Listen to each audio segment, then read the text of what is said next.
Hey everyone and welcome to the Retro channel, and today we are talking 24-pin ROM replacements again, but this time it's not all about Commodore systems. This right here is a 24-pin ROM replacement that is user programmable. It uses a modern EEPROM, which means it is electrically erasable, and that means you don't need a UV eraser like you would with one of these 27C64s. You can use it to replace any 24-pin ROM that were fairly commonly used during the late 70s to early 80s, and you don't have to worry about building 28 to 24-pin ROM adapters or trying to source the original 24-pin EEPROMs that are long discontinued and pretty hard to get. You also need a special programmer to actually write to them. Now, as most of you are probably already aware, I have made ROM replacements for the Commodore 64 and the Commodore VIC-20 in this kind of form factor. The thing about those is they're just designed as a drop-in replacement. They are not reprogrammable. And a lot of people wanted something with the same design that they could actually program themselves. One of the biggest challenges with that is trying to break out the signals from this EEPROM so that it can be written to without destroying the overall look of the ROM replacement itself. One of the things I've done is added a little switch to the underside so you can go between normal operation, which is when you actually have it installed in a system, and programming mode for when you want to program it. There is also two pads here, and this is because it requires a programming adapter. So rather than having a bunch of wires coming off this thing to go to the programming adapter, I opted for a set of pogo pins. So this just goes straight on top like so, and you're ready to program it. The programming adapter is designed to work with modern programmers like the TL8662 that I've got here, and you just stick that in the ZIF socket, set this thing to program, stick that on top, and you're ready to go. As a bonus, this programming adapter can also read back original 24-pin mask ROMs. All we need to do is add a little extra socket on this thing just so it clears these pogo pins. Stick our original 24-pin ROM in, and then we can use this to back up original 24-pin ROMs, and you can easily program that to a new ROM, or you can just use this to make sure the original ROM is working correctly and potentially verify it against a known good dump. So I'm sure that sounds all well and good in theory, but let's jump on the computer and take a look at this thing in action. So the first thing we need to do is open up our programmer software and select the right EEPROM. In this case, it's an AT28C64E, and we want to select the SOIC28 package. All we need to do is stick our programming adapter into the Mini Pro and then put our ROM replacement on top, making sure it's set to program mode. And be sure not to bend any of the pins, and then we just load in whatever binary we'll want to program to this thing. So for example, let's just load in the Commodore 64 kernel ROM, and there we go, and then all we need to do is hit program, and within a couple of seconds, we are done. We can now remove this from the adapter, making sure not to bend any of the pins, and we just set this to normal mode and stick that in the Commodore 64. That's it. And say if we wanted to change to a different kernel ROM, we can stick this back in programming mode, throw it in the adapter, and program a different kernel. Let's say we wanted Exos, for example.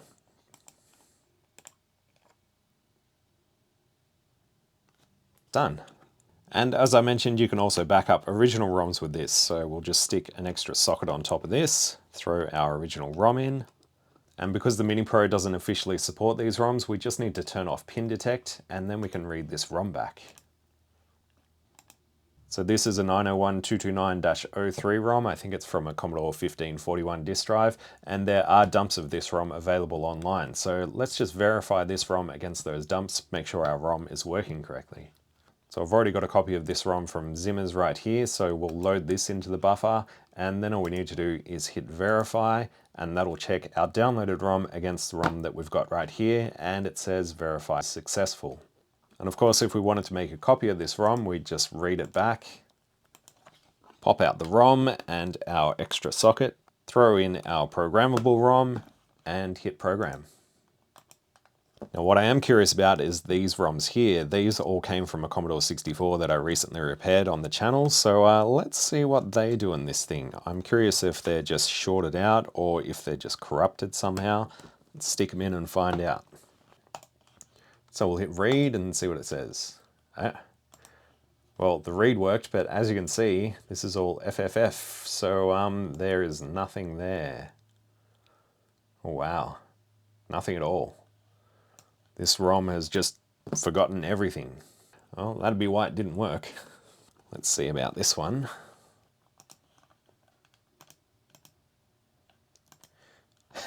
And this one has changed to 7F, 7F, 7F. And there's a few FFs in there as well. So yep, that one has also forgotten what it was. Interesting. And finally, this is the character ROM that had some weird outputs going on. So I think we might read something back from this, but I doubt it's going to match a verified dump. There's definitely some information in there. You'll notice that from address 0 to address 1000, the ROM appears completely blank. And that's just because this is a 4K ROM and we're reading it back as if it were an 8K ROM. So half of the ROM is going to appear empty. A similar thing will happen when you read back a 2K ROM, and you can still use this programmable ROM to replicate those. We'll get back to that shortly. Let's just see if we can verify this character ROM first. So what I'm going to do is load in the original Commodore character ROM, but I'm going to load it into the buffer at start address 1000 because that's where our ROM dump starts. Oh yeah, it's definitely different. Let's see what happens if we try and verify it against this one. 2,910 differences. I'm surprised that this displayed anything at all. So yeah, even though this partially worked, that is 100% a bad ROM. So as I said, this can be used in systems other than Commodore machines, but so far we've only talked about Commodore stuff, so let's grab something different, see how it goes. Here's one that I haven't looked at for a while. The good old TRS-80 color computer, Coco 1. So this has two 24-pin ROMs inside, and I think it's due for an upgrade. So let me just plug this in, make sure this thing still works, and then we'll go about checking these ROMs and seeing if we can upgrade them to a newer version. Gotta love having that main supply there, just protected by a thin sheet of cardboard. So this is one where I've done an S-video mod to it, so we'll see how I did there. Hopefully it still works. Well, it works. It doesn't look very happy, but we can at least see that it's got extended color basic 1.0, and I'm pretty sure there are newer versions than the 1.0 that's in this system. Let's check it out. So I think this ROM here is the extended color basic ROM. The other ROM is just color basic, so if we remove that and turn it back on, it has color basic 1.1, which is probably also an old version, so maybe we can upgrade both. Let's just focus on the original ROM for now, so I'm just going to read this back and compare it to a copy if I can find one online, make sure this ROM has been dumped. I'm sure it already has, but you know, may as well double check just in case. So apparently it's extended basic 1.0. I think it should match this one. Let's just do a verify. Oh, no it doesn't. Difference of 2 bits are different. Let's just load that in again, do another verify. So there's a difference at address 112 and a difference at address 162C. So yeah, that there is different. Copyright 1981 and 162C. It's right there. It's not any kind of readable ASCII, so I guess it's some kind of operation. That's interesting. So the extended color basic that we've got here also reports as 1.0, but it's copyright 1980 rather than 1981. And there's also a byte difference compared to the one that I found online. Interesting. Well, I had a look around the Color Computer archive and I can't find a ROM that matches the one that I've got here. So I might get in touch with them, see if they're interested in getting a dump of this one. Anyway, the plan was to upgrade our ROM in this machine. So let's throw in our programmable ROM, make sure that's set to program, and we can install extended basic 1.1.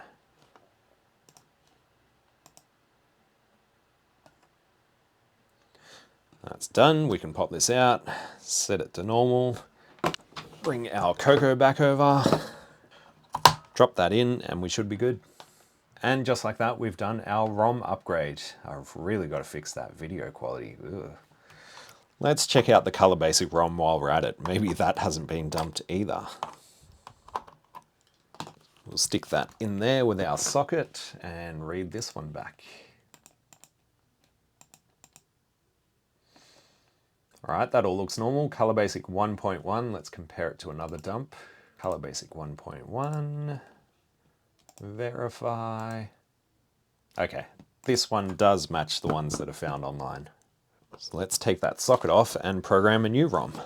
So it looks like we can go all the way up to color basic 1.4. Let's do that.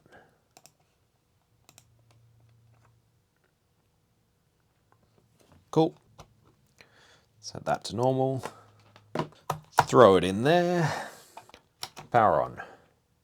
Oh no, wait. It's going to show us extended color basic because we've still got the other ROM in there.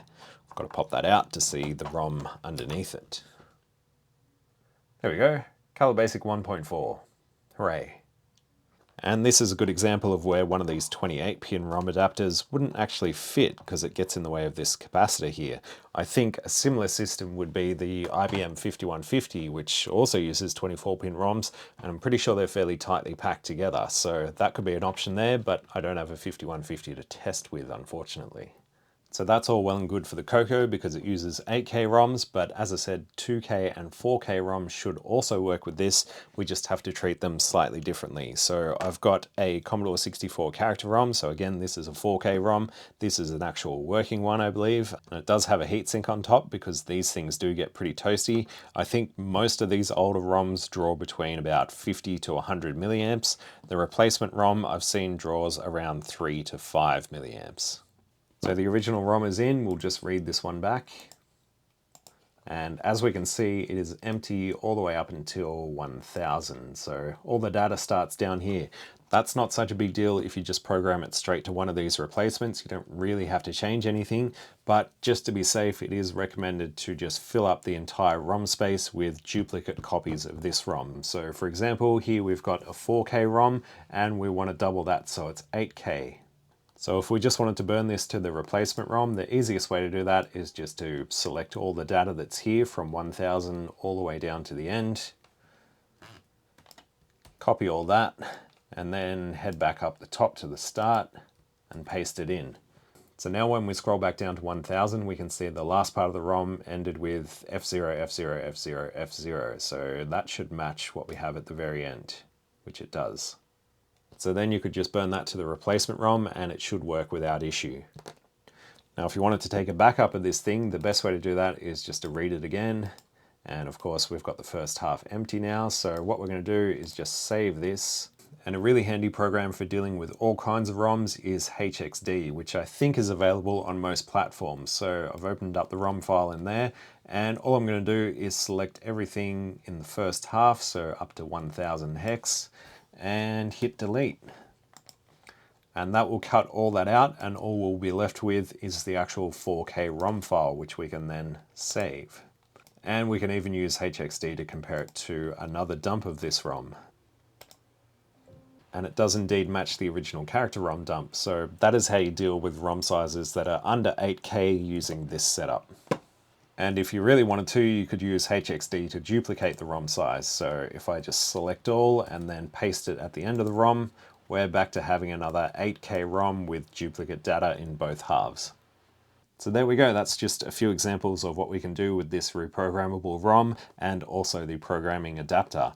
Obviously there's going to be many more systems out there that I simply can't test because I don't have them, but certainly it works in the Coco. Pretty much works in all Commodore 64s except for the shortboard ones because they have a combined kernel and basic ROM. I know it works in the VIC-20 except for the character ROM because it's addressed a little bit differently. And I've already got ROM replacements for the C64 and VIC-20, so if you just need drop-in ROMs, you're better off going with them. But I have tested this in the Coco 2, works for that, no problems. The Atari XE series, it works just fine as a basic ROM replacement. Probably would also work with the XL machines. I've checked it out in the Apple II for a keyboard map ROM replacement, works fine in there. And it also works in the Sinclair ZX80 and ZX81. I've tested it in both those machines, thanks to Mr. Lurch for letting me borrow them, and it works just fine there as well. There is a little catch with the ZX80 in that if you put it in a socket, it is actually too tall to close the case. So you would actually have to solder this directly onto the board if you want to use it in one of those. I'm sure there's so many other systems that this will work in, like the IBM 5150, the Commodore PET. I think the Acorn Atom uses 24-pin ROMs. No doubt a whole bunch of arcade boards. Who knows? There's a whole bunch of stuff from pretty much the late 70s, early 80s that use 24-pin ROMs like this. So I will be keeping a list of what's compatible and what's not on the Tindy store, and of course that's where these are available. So be sure to check there if you're unsure, but like I said, I can't test everything. One group of systems I'm pretty sure it won't work with is the Atari 2600, 5200 and 7800. those all use an inverted chip select in their ROMs, and this is not capable of doing such a thing. It would need some kind of inverter on this board, which is already pretty tightly spaced, but who knows what the future will bring. So yeah, those machines are out of the question, but I'm pretty sure with almost everything else it's likely to work. So hopefully that's given you a good idea of what you can do with these things. Like I said, they're available on the Tindy store, and there's also a compatibility list on there, which I'll try and keep up to date as well. So if you come across something that it works with or doesn't work with that isn't on that list, please be sure to let me know. And I think that is pretty much it for this one. So thank you all for watching. A huge thanks to the people that support the channel on Patreon. And yeah, be sure to like, comment, subscribe, all that YouTube bullshit, and I will catch you in the next one. Bye.